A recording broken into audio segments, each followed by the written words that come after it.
237년도를 위한 치유 24라는 제목으로 사도행전 3장 1절에서 10절 말씀을 가지고 하나님 말씀을 증거하겠습니다. 할렐루야. 주위에 계신 성도님들과 축복의 인사를 나누겠습니다. 참 잘 오셨습니다. 오늘도 큰 은혜 받고 돌아갑시다. 감사합니다. 이번 주간에는 우리 민족 최대의 명절인 설날이 있습니다. 237 전도의 축복으로 우리를 인도하시는 하나님께서 오늘 우리에게 주신 언약의 말씀은 237 전도를 위한 치유 24입니다. 오늘 본문 말씀에 보면은 나면서 못 걷게 된 사람이 성전 윗문에 앉아 구걸하고 있었습니다. 자신이 잘못을 하거나 실수를 하여 걷지 못한 것이 아니고 태어나면서부터 걷지 못하는 장애를 가지고 태어난 것입니다. 그런데 그 사람이 베드로 사도가 전해준 나사렛 예수 그리스도의 이름으로 일어나 걷게 되고 성전에 들어가 하나님을 찬송하니 모든 사람이 그가 걷는 것과 하나님을 찬송하는 것을 보고 심히 놀랍게 여겼다고 했습니다. 사탄이 만들어 놓은 운명에서 해방되어 하나님 자녀가 된 것입니다. 237 전도가 되려면은 이와 같은 치유의 역사가 일어나야 됩니다. 어떻게 하면은 이런 치유 역사가 일어날 수가 있습니까?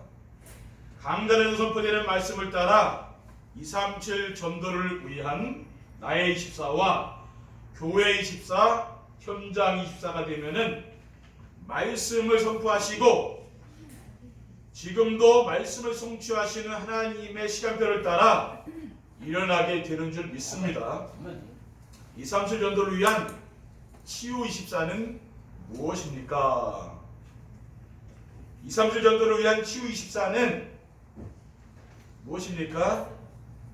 24라는 말은 하루 종일 오직 집중 이러한 말이라고 했습니다. 오직 복음으로 인생의 근본 문제를 치유하는 것입니다. 오직 복음으로 근본 문제가 치유되면은 만나는 사람들에게 답을 주고 힘을 줄 수 있습니다. 인생의 근본 문제가 무엇입니까? 인생의 근본 문제는 하나님의 형상대로 창조된 사람이 하나님의 형상을 잃어버리고 자기 중심, 물질 중심, 성공 중심의 삶을 살아가는 것입니다. 그래서 자기 중심, 물질 중심, 성공 중심에서 빠져나오려면은 하나님을 만나는 유일한 길이 되신 오직 그리스도를 붙잡고 살아야 됩니다. 요한복음 14장 6절에 내가 곧 길이요 진리요 생명이니 나로 말미암지 않고는 아버지께 올 자가 없느니라고 했어요. 그리고 오직 복음으로 근본 문제가 치유되면은 혼자 있어도 괜찮고 사람을 만나도 즐겁습니다. 그런데 대부분의 사람들은 혼자 있으면은 외로움을 느끼고 사람들을 만나면 갈등하며 삽니다. 그러니까 사는 게 힘든 거 아닙니까? 오직 복음이 되어지면 어떻게 됩니까? 혼자 있어도 평안을 누리는 거죠. 그리고 사람들을 만나면은 갈등하지 않습니다. 그렇기 때문에 행복한 거죠. 저도 옛날에는 사람 만나면 갈등 많이 했다니까요. 사람 때문에 하고 시험 들더라고요. 저도 옛날에는. 지금은 그게 없어요. 그런 게 없으니까 행복한 거죠. 그렇죠. 근데 대부분 사람들이 지금 사람 만나면 쉬운데 갈등가 돼버려요. 그러니까 힘든 거예요. 그렇죠. 그리고 오직 복음으로 근본 문제가 치유되면은 지난 일을 후회하거나 미래를 걱정하지 않습니다. 많은 사람들은 내가 옛날에 왜 그렇게 살았지? 그때 그 일만 없었더라면 지금 내가 이렇게 살지 않았을 텐데 하는 그런 후회를 갖고 산다니까요. 그리고 아직도 오지 않은 미래를 또 걱정합니다. 그렇죠? 미래를 땡겨서 또 걱정한다니까요. 오직 복음이 되면 어떻게 됩니까? 지난날에 대한 모든 일이 그 만남과 모든 일이 이제 감사로 싹 바뀌는 거죠. 그렇죠? 네. 그리고 미래를 하나님께 맡기고 전혀 걱정하지 않게 됩니다. 그렇게 사람이 이렇게 변화가 되죠. 둘째, 2, 3주 전도를 위한 치유 24는 오직 복음으로 사람들의 영적인 문제를 치유하는 것입니다. 네. 오직 복음으로 영적 치유가 되면 어떻게 됩니까? 영적 문제가 이제 치유되면은 예배 시간이 즐겁고 기다려지면 행복합니다. 하나님께서 그리스도를 보내사 우리를 구원하시고 하나님의 백성으로 삼으신 이유가 무엇입니까? 그것은 바로 하나님께 예배를 드리기 위함입니다. 아멘. 이사야 43장 21절에 이 백성은 내가 나를 위하여 지었나니 나를 찬송하게 하려 함이니라고 했어요. 아멘. 아멘. 2022년도에는 예배 자리에 생명을 거는 우리 성도님들이 되시기를 주님의 이름으로 축원드립니다. 아멘. 그리고 오직 복음으로 영적인 치유가 되면은 성경 말씀이 이해되고 믿어지며 재미가 있습니다. 시편 119편 103절에 주의 말씀의 맛이 내게 어찌 그리 단지요 내 입에 꿀보다 더 단이다라고 했어요. 그리고 105절에 보면은 주의 말씀은 내 발의 등이요 내 길에 빛이니다라고 했습니다. 히브리서 4장 12절에는 하나님의 말씀은 살아있고 활력이 있어 좌우에 나선 어떤 검보다도 예리하여 혼과 영감이 관절과 구슬을 찔러 쪼개기까지 하며 또 마음의 생각과 뜻을 판단한다고 했어요. 하나님의 말씀은 능력 있는 말씀이죠. 그리고 오직 복음으로 영적 치유가 되면 어떻게 됩니까? 현장에서 복음으로 답을 주는 사람. 지금 현장의 사람들은 복음이 없어서 지금 어려움 당하고 있는 거 아닙니까? 그렇죠? 그러니까 그 사람들에게 복음으로 답을 주는 사람이 되는 거죠. 그러면은 영적 서밋이 되는 겁니다. 셋째, 237 전도를 위한 치유 24는 오직 복음으로 사람들의 잘못된 삶을 치유하는 것입니다. 대부분의 사람들이 복음적인 삶이 아니잖아요. 그렇죠? 그렇기 때문에 삶을 치유해줘야 되는 거예요. 과거의 상처 가운데 매여 살고 영적 문제 가운데 빠져서 사탄에게 죽노릇하며 살다 보니까 문제가 오는 게 아닙니까? 어떤 문제가 옵니까? 우울증, 조울증, 공황증, 또 마약 중독, 도박 중독, 알코올 중독 이런 데 빠지는 거죠. 그렇죠? 그런데 우울증이라든가 조울증, 공황증, 또 마약, 알코올 중독, 도박은 이게 해결이 잘 안 되는 병이죠. 어떻게 해야 됩니까? 복음이 오지게 되면 이게 치유가 된다니까요. 그러니까 복음이 오지게 되면 이게 치유하기 어렵습니다. 그리고 과음, 과식, 과로와 불규칙적이고 무절제한 생활 이것 때문에 여러 가지 질병들이 오는 거 아닙니까? 그러니까 과음, 과식, 과로, 불규칙적이고 무절제한 생활도 복음이 오지게 되면은 치유되는 줄 믿습니다. 아멘. 그리고 시기, 질투, 경쟁, 미움으로 인해서 인간관계에 이제 갈등이 오는 거죠. 그리고 염려, 근심, 걱정 때문에 마음에 평안이 없는 거 아닙니까? 그러니까 시기, 질투, 경쟁, 미움, 염려, 근심, 걱정도 복음이 오직이 되면 이게 치유되는 거예요. 염려, 근심, 걱정 이런 게 다 치유됩니다. 요한복음 14장 1절에 2절에 너희는 마음에 근심하지 말라. 하나님을 믿으니 또 나를 믿으라. 내 아버지 집에 거할 곳이 많도다. 그렇지 않으면 너에게 일러쓰리라고 했어요. 2, 3절 전도를 위한 치유 24응답을 누리려면 어떻게 하면 됩니까? 치유 24응답을 누리려면 복음이 나의 복음이 되도록 복음 24가 되어 있는 거죠. 우리는 매일매일 순간순간 뭘 누려야 됩니까? 이 복음을 누려야 되는 거죠. 치유 24응답을 누리려면 복음이 나의 복음이 되어야 됩니다. 왜냐하면 그리스도는 인생 문제의 완전한 해답이기 때문입니다. 아멘. 인생의 모든 문제는 어디서 왔습니까? 하나님을 떠나서 죄와 사탄의 노예로 살아가면서 온 거죠. 이스라엘 백성들이 출애굽기에 보면은 400년간 애굽에서 바로 왕의 종살이를 했습니다.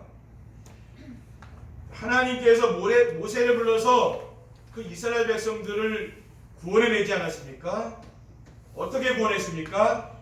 어린 양의 피를 바르는 날 애굽의 10가지 재앙에서 빠져나온 거예요. 이재앙, 피재앙, 개구리 재앙, 독종 재앙, 장자 재앙, 흑암 재앙. 이게 다 뭐였냐면요, 애굽 사람들이 섬기는 신입니다. 그렇죠? 그 신이에요. 그 신을 징벌한 거죠. 근데 그게 뭐냐면 어린 양의 피를 바르는 날 뭡니까? 빠져나왔다고 애굽에서. 사람이 노력을 힘으로 충박하려 나온 게 아닙니다. 어린 양의 피를 바르는 날 빠져나온 거예요. 그래서 40년간 사람이 살 수 없는 그러한 곳인 광야길을 통과했어요. 그리고 젖과 꿀이 흐르는 가나안 땅에 마침내 이스라엘 백성들이 들어갔습니다. 여기에서 유월절 어린 양은 무엇입니까? 예수 그리스도를 말하는 거지요. 아멘. 세례 요한이 예수 그리스도를 보고 뭐라고 했습니까? 요한복음 1장 29절에 이튿날 요한이 예수께서 자기에게 나오심을 보고 이르되 보라 세상 죄를 지고 가는 하나님의 어린 양이라고 했어요. 아멘. 그리스도를 구세주로 우리 마음에 영접하면은 하나님의 자녀가 되는 것입니다. 아멘. 영접하는 자 곧 그 이름을 믿는 자들에게는 하나님의 자녀가 되는 권세를 줬다고 했어요. 아멘. 그리스도는 우리를 죄에서 해방하신 참 제사장이십니다. 그리고 그리스도는 우리를 사탄의 권세에서 해방하신 참 왕입니다. 또 그리스도는 우리를 지옥 권세에서 해방하신 참 선지자입니다. 아멘. 그러면 이 그리스도를 믿어야 우리 구원받는 거 아닙니까? 그럼 누가 그리스도입니까? 그게 중요하잖아요. 누가 그리스도입니까? 석가모니, 공자님, 소크라테스 다 훌륭한 사람들이지만 이 사람은 그리스도는 아니에요. 그렇죠? 그리스도는 아니에요. 그럼 누가 그리스도입니까? 유대 베들레헴 말고유에서 나신 나사렛 예수님께서 바로 그리스도라는 거예요. 아멘. 우리가 그분을 믿는 거예요. 그리스도를. 그러니까 그리스도가 무슨 일을 했는가 그건 알아야 될 거예요. 그렇죠? 이게 바로 복음 뭡니까? 굿뉴스, 복된 소식이라는 말이에요. 네. 우리에게 뭐가 복된 소식입니까? 이 예수님이 그리스도라는 이 복음이 복된 소식 아닙니까? 그렇죠? 네. 그리고 복음이 나의 복음이 되려면은 복음이 각인되도록 복음을 누려야 됩니다. 창세기 22장에 보면은 하나님이 아브라함에게 100세에 낳은 아들을 바치라고 했어요. 100세에 어떻게 아이를 낳습니까? 하나님의 능력으로 낳은 거 아니에요. 근데 그 아들이 얼마나 귀합니까? 100세에 낳았는데. 근데 결국 하나님께 이제 드리라는 건 번제로 각을 떠가지고 짐승을 잡아서 피를 흘려 드리는 거거든요. 드릴 수 있겠습니까? 그렇죠? 근데 이게 드리라는 거예요. 창세기 22장 1절 2절에 그 일 후에 하나님이 아브라함을 시험하시려고 그를 부르시되 아브라함 하시니 그가 이르되 내가 여기 있나이다. 여호와께서 이르시되 네 아들 내 사랑하는 독자 이삭을 데리고 모리아 땅으로 가서 내가 내게 일러준 한 산 거기서 그를 번제로 드리라. 그런 거예요. 13절에 보면은 아브라함이 눈을 들어 살펴본즉 한 순양이 뒤에 있는데 뿔이 수풀에 걸려 있는지라 아브라함이 가서 그 순양을 가져다가 아들을 대신하여 번제로 드렸다. 그러니까 이삭을 이제 잡아놓고 돌단을 쌓고요. 옛날에 단은 그 마니산에 있는 그 첨성단이 올라가 보셨죠? 그런 단이에요. 돌단. 거기서 뭐 했냐면 짐승 잡아서 피제사 드린 하나님께. 그 옛날 구약시대 예배예요. 근데 그 아들 거기 결박해놓고 이제 칼로 잡으려고 그러는데 하나님 뭡니까? 그만둬라 했잖아요. 그렇죠? 내가 나를 사랑하는 줄 안다 그랬어요. 그러면서 그 뿔이 걸려 있는 거, 그 순양이 뿔에 걸려 있잖아요. 그 숯불에 가다가 그거 잡아서 번제를 드린 거 아니에요. 아브라함이 하나님께 드린 그 이삭 대신 번제를 드린 그 순양은 뭡니까 그러면? 우리의 죄를 계속하기 위해서 십자가에 달려 죽으시고 부활하셔서 인생의 모든 문제를 끝내신 그리스도를 말하는 것입니다. 그 순양 그리스도예요. 왜냐하면은 그리스도께서 요한복음 10장 30절에 다 이루었다. 인생의 모든 문제를 끝내줬다 그랬잖아요. 우리는 그걸 믿는 거죠. 이삭은 어릴 때부터 내가 죽어야 되는데 순양이 대신 죽은 거 아닙니까? 그렇죠? 그러니까 어릴 때부터 그 양을 보면 얼마나 감사했어요. 끔찍한 거 아니면 내가 죽어야 되는데 저 양이 죽었잖아요. 그 복음이 각인되는 거예요. 그 얼마나 감사했겠습니까? 그렇죠? 여러분을 위해서 누군가 대신 죽어줬어 봐요. 얼마나 감사합니까? 근데 그리스도께서 여러분의 대신 죽어주신 거거든요. 그럼 우리가 얼마나 감사해야 됩니까? 그렇죠? 그 순간순간 감사해야 된다니까요. 그리고 복음이 각인되고 누리면 어떻게 됩니까? 성도들이 모일 때에 다른 말 하지 않고 오직 복음 토론만 하는 거예요. 왜? 이게 각인되어 있으니까. 약간 너무 감사하니까 나올 수밖에 없잖아요. 그렇죠? 둘째, 치유 24응답을 누리려면 예배 시간에 모든 문제의 답과 인생의 방향을 찾아야 됩니다. 어떻게 예배 시간에 모든 문제의 답과 인생의 방향을 찾을 수가 있습니까? 하나님은 지금도 예배할 자를 찾으시고 예배 시간에 말씀으로 인생의 답을 주십니다. 주님께서 사마리아 여자에게 뭐라고 했습니까? 요한복음 4장 24절에 아버지께 참되게 예배하는 자들은 영과 진리로 예배할 때가 오나니 곧 이때라. 아버지께서는 자기에게 이렇게 예배하는 자들을 찾으시느냐라고 했어요. 그리고 예배 시간에 선포되는 말씀 안에는 인생의 목적과 방향이 들어있습니다. 인생의 목적이 무엇입니까? 우리는 하나님께 예배하기 위해서 하나님의 형상대로 하나님 자녀로 짐을 받은 겁니다. 예레미야 1.5절에 내가 너를 모태에서 짓기 전에 너를 알았고 내가 배에서 나오기 전에 너를 성별하였고 너를 여러 나라의 선지자로 세웠노라고 했어요. 인생의 방향을 어디에 두면 됩니까? 237 나라 5천 종족을 복음으로 살리는데 방향을 맞추면 되죠. 사도행전 27장 24절에서 25절에 바울아 두려워하지 말라. 내가 가이사 앞에 서야겠고 또 하나님께서 너와 함께 방해하는 자들을 다 내게 주었다 하였으니 그러므로 여러분이 안심하라. 나는 내게 말씀하신 그대로 되리라고 하나님을 믿노라. 저는 어지럼증이 와서 몸이 힘든데 하나님이 이 말씀을 늘 주시더라고요. 바울아 두려워하지 마라. 네가 가이사 앞에 서야 되라. 여러분 인생에 어려운 문제가 있습니까? 이 말씀 붙잡고 기도하셔요. 하나님 그 말씀대로 인대 가신다니까. 그렇죠? 그게 어려운 문제가 아닙니다. 하나님 큰 계획이 있다는 말이죠. 그렇죠? 그리고 말씀 안에서 인생의 낙과 방향을 찾으면은 영적 서밋이 되어집니다. 셋째, 치유 24응답을 누리려면은 언제나 우유도 임마누엘 원내스의 축복을 누려야 됩니다. 혼자 있는 시간에 말씀 안에서 그리스도를 찾으면은 우유도의 축복을 누릴 수 있는 것입니다. 다니엘은 조용한 시간에 하루에 3번 하나님께 정식기도를 드렸어요. 다니엘 6장 10절에 다니엘이 이 조서의 왕위 도장이 찍힌 것을 알고도 자기 집에 돌아가서는 윗방에 올라가 예루살렘을 향한 창문을 열고 전에 하던 대로 하루 3번씩 무릎을 꿇고 기도하며 그의 하나님께 감사했더라. 그러니까 전에 하던 대로는 이게 습관적으로 기도하는 거죠.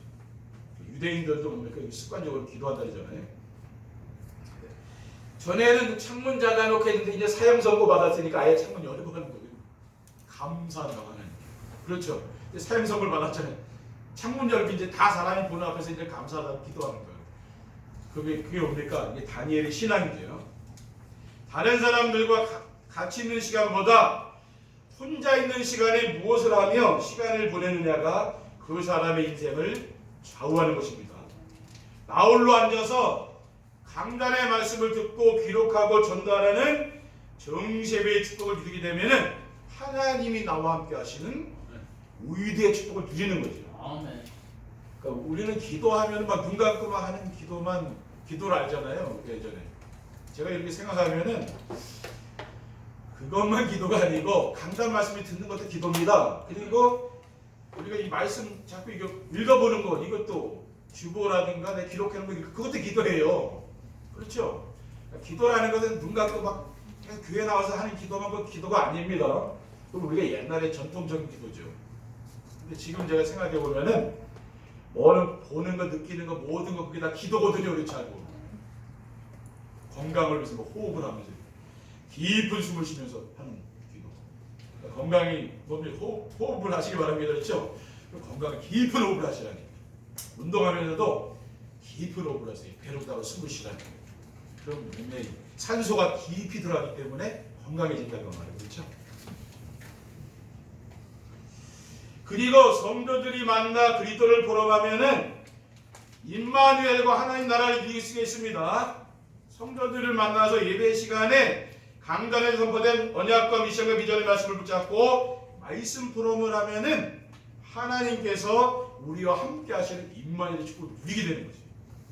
그러면 어떻게 됩니까? 불신앙의 세력이 다 도망가요. 그리고 하나님 나라가 이루어진다는 불신앙 포럼을 잘 안 하죠. 성도들 만나는 거죠. 우리 성도들만 불신앙하는 분이 없잖아요. 그렇죠? 그러니까 교회가 평안해요. 근데 불신앙하는 성도들이 있으면은 정말 목회하기 힘들다니까요. 그렇죠? 또 성도들이 교회에 나와서 힘들다는 말이에요. 불신앙하면. 근데 그런 게 없으니까 뭡니까? 평안하죠. 그게 하나님 나라가 이루어져서 그래요. 그리고 사건과 문제에서 그리스도의 계획에 보이면은 원네스의 축복을 누릴 수가 있습니다. 로마서 8장 28절에 우리가 알거니와 하나님을 사랑하는 자 곧 그의 뜻대로 부르심을 입은 자들에게는 모든 것이 합력에 선을 이룬다고 했어요. 고린도전서 10장 13절에 사람이 감당할 시험 밖에는 너희가 당한 것이 없나니 오직 하나님은 믿고사 너희가 감당하지 못할 시험 당함을 허락하지 아니하시고 시험 당할 즈음에 또한 피할 길을 내서 너희를 능히 감당하게 하시느니라. 하나님이 감당할 만한 그거 주신 거예요. 감당 못하면 여러분 안 준다니까요. 그렇죠? 그러니까 이런 말씀을 여러분이 암송하시기 바랍니다. 이것도 기도예요. 그리고 말씀을 암송하고 또 성경을 읽고 그것도 기도입니다. 그렇죠? 그 말씀을 또 묵상하고 그것도 기도라니까요. 결론입니다. 2, 3주 전도를 위한 치유 23답을 누리면 어떻게 됩니까? 어떤 상황과 환경에도 낙심하거나 갈등하지 않습니다. 오직 복음으로 인생의 근본 문제를 치유하고 오직 복음으로 사람들의 영적 문제를 치유하며 오직 복음으로 사람들의 잘못된 삶을 치유하게 되면은 어떠한 어려운 상황과 환경에서도 하나님의 도우심과 성령의 인도하심을 있기 때문에 낙심하지 않게 되는 거죠. 그리고 사람과 갈등하지 않아요. 이게 내가 치유되면 그렇게 돼요. 그렇죠. 자꾸 내가 갈등하고 힘들다 그러면 나 아직 치유가 안 돼서 그렇다니까요. 근데 이제 여러분이 치유되면은요, 원수가 옆에 있어도 괜찮다니까. 그게 다윗이요. 왜? 갈등하네. 내가 인생 살면서 사람 때문에 다 갈등이 일어난다는 것은 아직 치유될 부분이 많다고 말해요. 하나님 좋은 사람 붙였는데 나는 자꾸만 그 사람 때문에 힘들거든요. 그거 뭡니까? 우리 다 치유받아야 돼요. 근데 그러면 평안을 누리는 삶이 됩니다. 여러분 정시예배 이렇게 하시면 감당 말씀 듣고요. 없어진다니까요. 잠언 16장 9절에 사람이 마음으로 자기의 길을 계획할지라도 그의 걸음을 인도하시는 이는 여호와시니라고 있어요. 시편 43편 5절에 내 영혼아 내가 어찌하여 낙심하며 어찌하여 내 속에서 불안해하는가 너는 하나님께 소망을 두라. 그가 나타나 도우심으로 말미암아 내 하나님을 여전히 찬송하리라고 있습니다. 둘째, 예배 시간이 기다려지고 말씀 듣는 시간이 가장 행복합니다. 복음이 나의 복음 되고 그래서 복음 24가 되고 예배 시간에 선포되는 말씀 안에서 모든 문제의 답과 인생의 방향을 찾으며 언제 어디서나 우리도 임마누엘 원내스의 축복을 누리면은 예배 시간이 가장 소중하며 강단 말씀을 듣고 묵상하는 시간이 가장 행복한 시간이 되는 줄 믿습니다. 시편 40편 1절에 하나님이여 사슴이 시냇물을 찾기에 갈급한 같이 내 영혼이 주를 찾기에 갈급하니이다 라고 했어요. 마지막으로 혼자 있어도 외롭지 않고 사람들을 만나도 두렵지 않고 즐겁습니다. 모든 성도님들이 주일 예배 시간에 말씀의 은혜를 받고 말씀의 흐름을 따라가며 나의 24, 교회 24, 현장 24의 축복을 누리게 되면은 치유 24의 축복이 나타나요. 그러면 혼자 있어도 임마누엘의 하나님 나와 함께 하시기 때문에 외롭지가 않은 게 행복하다는 말이에요. 그리고 사람들을 만나도 뭐 미워하지 않고 은혜가 됩니다. 그렇죠? 그러면서 기뻐하고 즐거워하는 삶으로 변화되는 거예요. 이번 명절에 여러분 절대 가족들 만나면 싸우지 마시고 행복하시기 바랍니다. 그래서 평안을 누리시라고 막 그랬죠. 그래서 정말 이번 한 주간 즐거운 명절을 보내시고 치유 24의 축복을 누리는 행복한 성도들이 되시기를 주님의 이름으로 축원드립니다. 기도하겠습니다. 사랑의 하나님 감사합니다. 오늘 주신 언약 미션 비전의 말씀을 굳게 붙잡고 이번 설 명절에도 우리가 가족들과 함께 평안을 누리고 기쁨을 누리는 귀한 성도들 될 수 있도록 인도해 주시옵소서. 주 예수 그리스도의 이름으로 기도드립니다. 아멘.